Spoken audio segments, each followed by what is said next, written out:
क्या आप कुछ ऐसा मैनिफेस्ट कर रहे हो जो आपको लगता है कि आपके लिए मैनिफेस्ट करना एकदम इम्पॉसिबल है?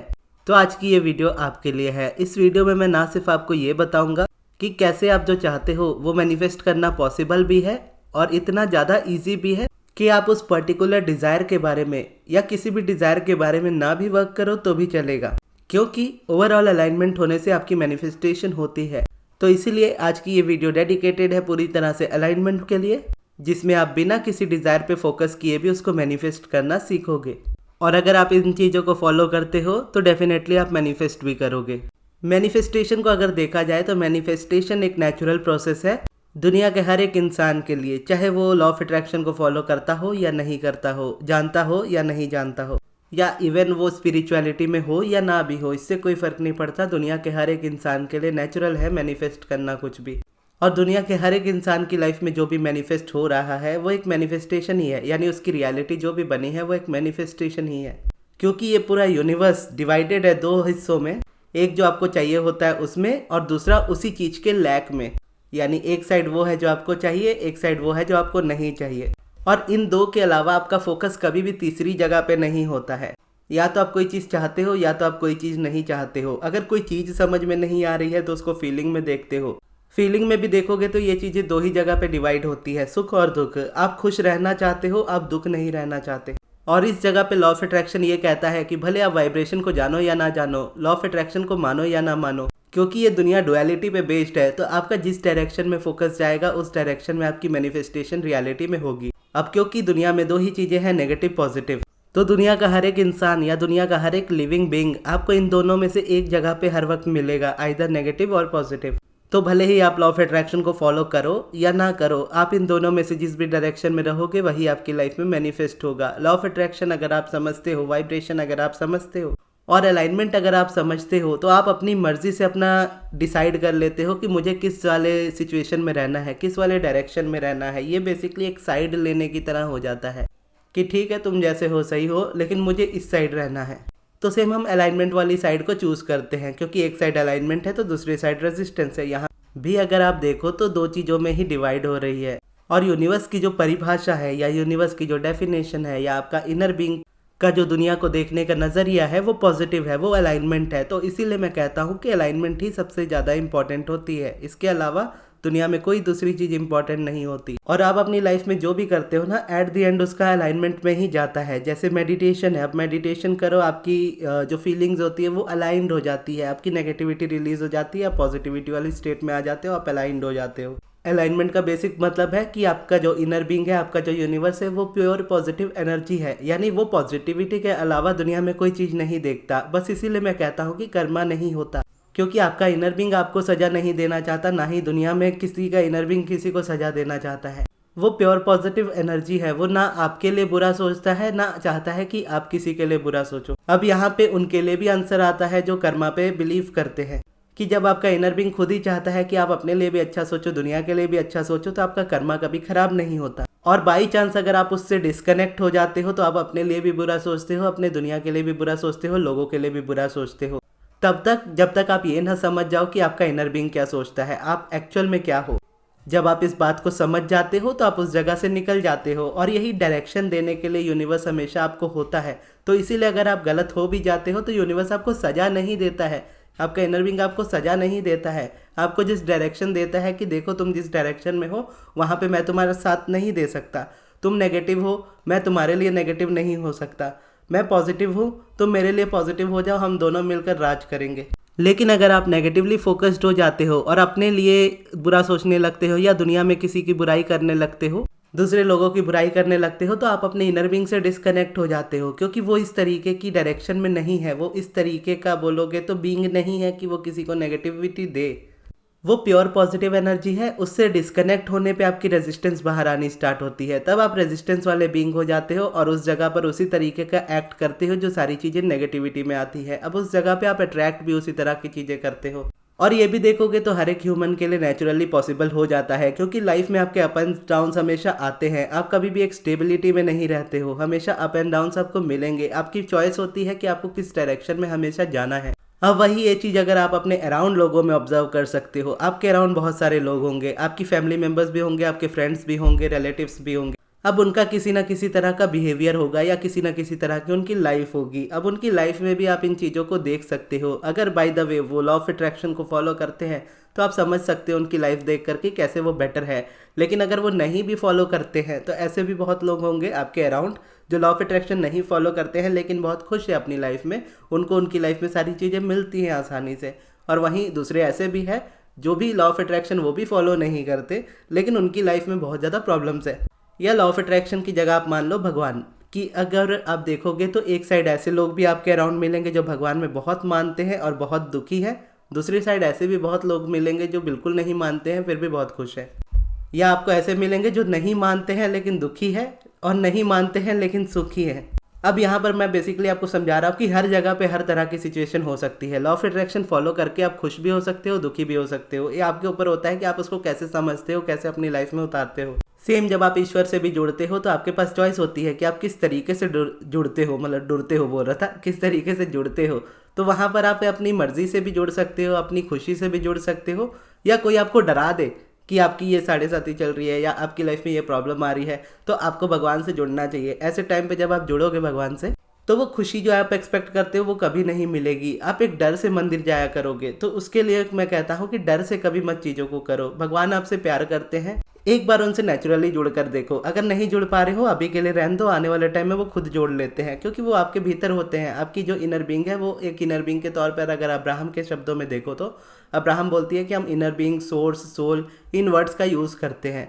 आप बेसिकली गॉड वर्ड भी यूज़ कर सकते हो, हम वो वर्ड इसीलिए नहीं यूज़ करते क्योंकि दुनिया डरती है उस नाम से सबसे ज़्यादा। तो बेसिकली जब आप इनर बीइंग बोलते हो, सोल बोलते हो, सोर्स बोलते हो तो इसका मतलब है, या यूनिवर्स बोलते हो, मतलब आप भगवान की ही बात कर रहे हो। तो वो आपसे अलग नहीं है, आपसे कभी अलग नहीं हो सकता। आप इस दुनिया में हो, इस दुनिया की जो माया होती है ये आपको अलग कर सकती है उससे थोड़ी देर के लिए, लेकिन कभी भी पूरा डिस्कनेक्शन नहीं होता आपका। तो अगर आप इस बात को समझ जाते हो और अलाइन करते हो उसे अपनी डिज़ायर के साथ, यानी आपका इनर बीइंग जो है, आपका जो भगवान है वो हमेशा पॉजिटिविटी में सोचता है। अब रेजिस्टेंस इस जगह में ये है कि आप पॉजिटिविटी, नेगेटिविटी या ज़्यादातर नेगेटिविटी पे फोकस्ड हो, तो इस जगह पे आप रेजिस्टेंस में हो। लेकिन अगर आप समझ जाते हो मेरा इनर बीइंग जो है, मेरा भगवान जो है वो प्योर पॉजिटिव एनर्जी है और मुझे उन्हीं के साथ चलना है, तो मुझे भी प्योर पॉजिटिव रहना है।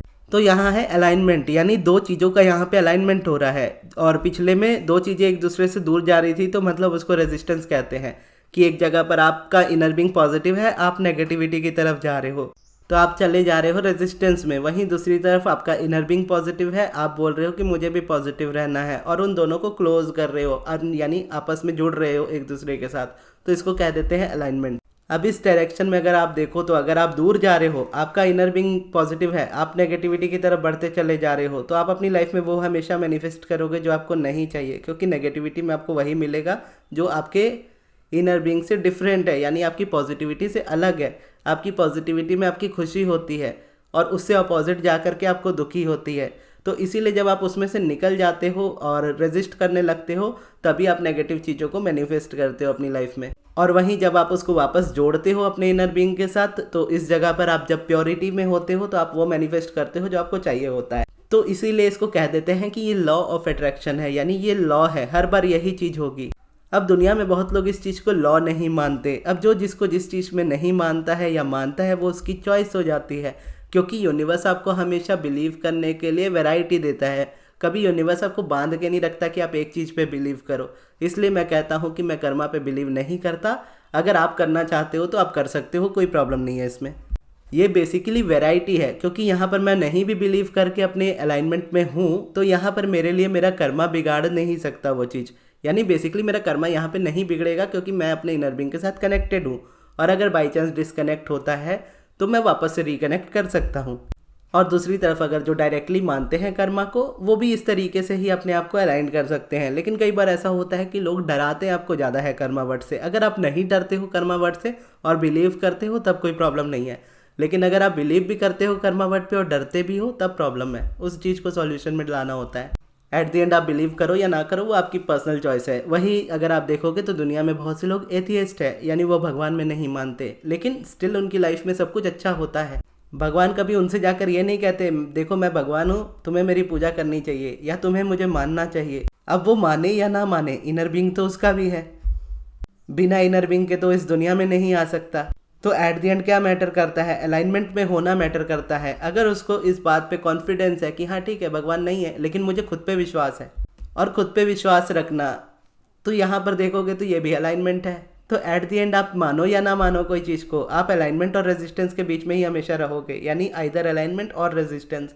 अगर आप चूज़ कर लेते हो अपने हिसाब से कि मुझे अलाइनमेंट में रहना है, तो आप अलाइनमेंट में ही बढ़ते हो। अब क्वेश्चन आता है कि अलाइनमेंट के लिए क्या करें, और यहाँ पर यही क्वेश्चन आता है कि जो करना है अलाइनमेंट के लिए ही करें, और मैनिफेस्टेशन के लिए चीज़ों को ज़्यादा ना करें।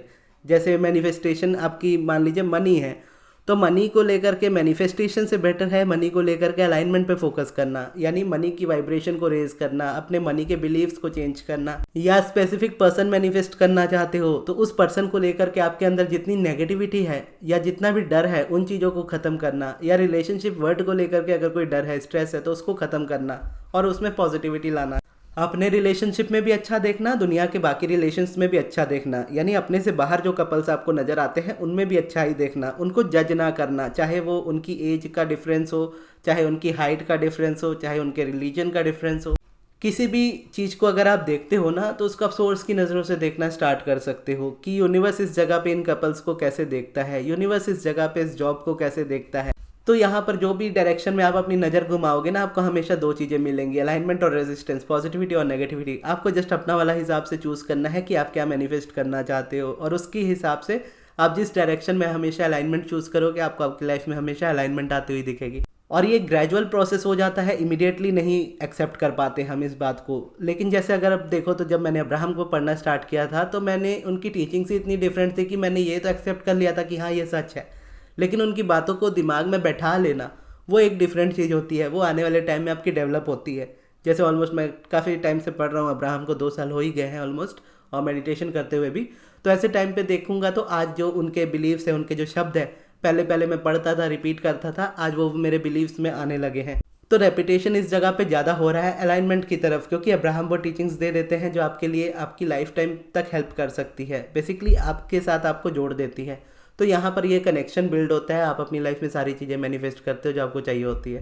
तो इस जगह पर अगर आपको जो भी करना होता है, जैसे आप सब्लिमिनल सुनो, या पॉजिटिव एस्पेक्ट्स लिखो, या ग्रैटिट्यूड जर्नल लिखो, हर जगह पर आप अलाइनमेंट ही क्रिएट करते हो। या बेसिकली मेडिटेशन भी करो तो आप अलाइनमेंट में ही आते हो। अब मेडिटेशन या सब्लिमिनल की अगर मैं बात करूँ, तो सब्लिमिनल अगर आप चैनल पे सुनते हो या मुझसे पर्सनली बनवाते हो, तो उसमें भी जो एफर्मेशंस यूज़ होते हैं ना, तो सबसे पहले जो एफर्मेशंस यूज़ होते हैं वो अलाइनमेंट के ही एफर्मेशंस होते हैं, जो आपको अलाइन करे। उसके बाद आपके डिज़ायर्स के एफर्मेशंस होते हैं। जैसे मान लीजिए आप गवर्नमेंट जॉब के लिए बनवाते हो, तो पहले मैं अलाइनमेंट के ही डालूंगा एफर्मेशन, उसके बाद गवर्नमेंट जॉब के डालूंगा, ताकि आपका माइंड अलाइंड हो। अलाइनमेंट के बाद वो मैनिफेस्टेशन होती है, बिना अलाइनमेंट के कभी भी मैनिफेस्टेशन नहीं होती है। अब यहाँ पर आपको करना ये है कि आपको कोई अपने हिसाब से प्रोसेस चूज़ करना है, और उसको कंटिन्यूस बेसिस पे आपको करना है, और जितना आप उसको करते जाओगे उस जगह पर आप उतना ही ज़्यादा अलाइंड होते जाओगे। वैसे अलाइनमेंट को लेकर के मेरे पास एक बहुत अच्छी सक्सेस स्टोरी है जो मुझे मिली थी। हो सकता है आप में से बहुत लोगों ने सुनी भी हो, अगर आप न्यू हो तो आपने नहीं सुनी होगी। तो वो स्टोरी आपको बताएगी कि एक्चुअल में अलाइनमेंट क्या होती है और किस तरीके से उसका पावर्स है। क्योंकि यहाँ पर जो मैंने बताया वो आपको जस्ट अपने शब्दों में बताया, लेकिन वहाँ पे आपको इसकी रियलिटी का एक्सपीरियंस होगा उस सक्सेस स्टोरी से, कि कैसे अलाइनमेंट में आने से आप सब चीज़ों को मैनिफेस्ट करते हो बिना उन चीज़ों को मैनिफेस्ट किए। तो ये है वो वीडियो जो आपके स्क्रीन पर आ रही है, यहाँ से जा करके आप इस वीडियो को देख सकते हो। और इस वीडियो को यहाँ तक देखने के लिए बहुत बहुत धन्यवाद।